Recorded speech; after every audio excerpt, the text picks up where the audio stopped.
আসসালামু আলাইকুম। গতকাল থেকে ভাবতেছিলাম আমাদের যে মাছের জমিটা আছে এখানে আমরা কারেন্ট জাল ফেলে এখান থেকে আমরা কিছু মাছ ধরতে পারবো কিনা। তো যেইভাবে সেই কাজ আজকে দুপুরে আমরা এখানে কারেন্ট জাল বিছিয়েছি, এরপর আমরা চারদিক থেকে এখানে খেয়াও দিচ্ছিলাম যাতে এই মাছগুলো এখানে আটকে যায়। এখানে কিছু কথা বলিনি, আমাদের যে এই মাছের জমিটা দেখতে পাচ্ছেন এই মাছের জমিতে আমরা গত 2-3 মাস আগে এখানকার যত মাছ আছে সবগুলো আমরা এখান থেকে তুলে ফেলি। এরপর গত 2-3 মাসও আমরা এই জমির মধ্যে কোনো রকম মাছ ছাড়িনি, এমনিতেই শুকনো ছিল, কিন্তু কয়েকদিনের ভারী বর্ষণের কারণে এখানে সম্পূর্ণরূপে পানি ভর্তি হয়ে যায়। মোটামুটি বলতে গেলে এক প্রকার ছোট রকম বন্যায় হয়ে গেছে। তার কারণ হচ্ছে এই জমি সম্পূর্ণভাবে একেবারে পানি দিয়ে পরিপূর্ণ এবং এই পানি একবার রাস্তার মধ্যে চলে এসেছে। আমাদের আশেপাশে বেশ কয়েকটা পুকুর রয়েছে, এই পুকুরগুলো একেবারে পরিপূর্ণ হয়ে মানে পানি দিয়ে ভর্তি হয়ে এই পুকুরগুলো উছলে গেছে, মানে যেটাকে আমরা উছলে যাওয়া বলি। সেই পুকুরগুলো উছলে যাওয়ার পর সেই পুকুরে যে মাছগুলো রয়েছে এই মাছগুলো সব দিকে চলে যায়, মানে অনেকের বাড়ির ভিতর দিয়ে এই মাছগুলো চলে যায় এবং আমাদের এই জমির মধ্যে এসে এই মাছগুলো দেখা যায়। গত 2 দিন থেকে এই জমিতে আমরা কিছুটা মাছের আনাগোনা দেখতে পাচ্ছি। তো ভাবতেছিলাম যে এই জমির মধ্যে আমরা কিছুটা কারেন্ট জাল বসিয়ে দেখি যে এই মাছগুলো আমরা এখানে পাই কিনা বা ধরা যায় কিনা। আমাদের যেহেতু কারেন্ট জাল নেই, তো যার ফলে আমরা অন্য এক জায়গা থেকে এই কারেন্ট জালটা আনি, কিন্তু এই কারেন্ট জালটা একেবারে ভালো না, মানে অনেক জায়গায় সেরা। তবু আমরা চেষ্টা করতেছিলাম যে আমরা এখানে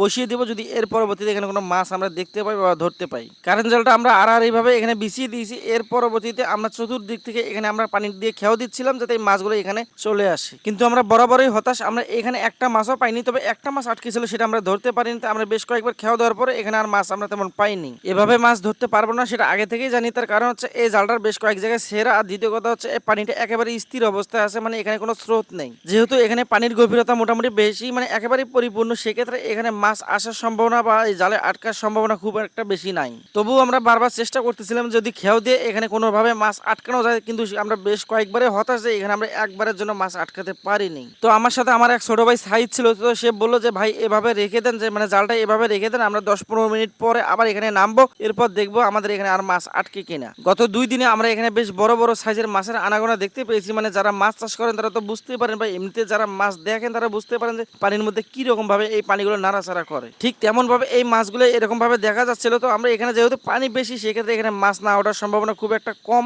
সম্ভাবনা কম বলতে একেবারেই কম। তার কারণ হচ্ছে এই জালটা এত পরিমাণ সেরা, আর এই জালের মধ্যে যে এই মাছগুলো আটকাবে এটা অসম্ভব ব্যাপার। তবুও যদি আটকানো যেত, কিন্তু আমরা আর আটকাতে পারিনি। তো ছোট ভাই সাইদ বারবার বলতেছিল যে ভাই এখানে এই জালটা আমরা এইভাবে রেখে দেই, আমরা কিছুক্ষণ উঠে যাই, এরপর আমরা এখান থেকে দেখবো যে এখানে মাছ আটকে কিনা বা থাকে কিনা। তো তার কথা মতো পানি থেকে উঠে আসে, আর বেশ কয়েকবার খেয়া দেওয়ার কারণে অনেকটা হাঁপিয়ে গেছি। তো চিন্তা ভাবনা করতেছিলাম যে এখান থেকে উঠে আর 10-15 মিনিট দেখি যে এখানে যদি মাছ পাওয়া যায় তাহলে থাকবে, না হলে আমরা জালটা এভাবে রেখে দিয়ে চলে যাব। তবে এই পানিটা যখন একেবারে কমতে শুরু করবে, মানে পানি একেবারে যখন নিচে চলে আসবে, তখন এই মাছগুলো ধরা একেবারেই সম্ভব হয়ে যাবে। তবে বিশেষ করে একটা কথা বলতে পারবো, এখানে প্রচুর পরিমাণে মাছ আছে, মানে যেহেতু এই পুকুরগুলো উছলে গেছে, সেক্ষেত্রে এখানে মাছগুলো এখানে আসাটা স্বাভাবিক। তার কারণ হচ্ছে এই জমির আশেপাশে বেশ 2-3টে পুকুর আছে, আর এটা হচ্ছে আমাদের সেই ঘাসের জমি যেটা একেবারে পানির তলে, এখানে আর ঘাস তো হবেই না। তো যাই হোক, আমি সাইদকে বললাম যে আমি আর নামবো না, তুই দেখ যে এখানে কোনো রকম মাছ পাওয়া যায় কিনা। তো সে নেমে দেখলো, একবারে জালের শুরু থেকে শেষ পর্যন্ত দেখলো, না এখানে একটা মাছও ওঠেনি। তো আমরা জালটা এভাবে রেখে দিয়ে চলে এসেছি। পরবর্তীতে আমি আর সেটা দেখিনি, সে হয়তোবা দেখেছিল, অথবা পরে শুনেছিলাম যে সে নাকি 2টা মাছ পেয়েছিল।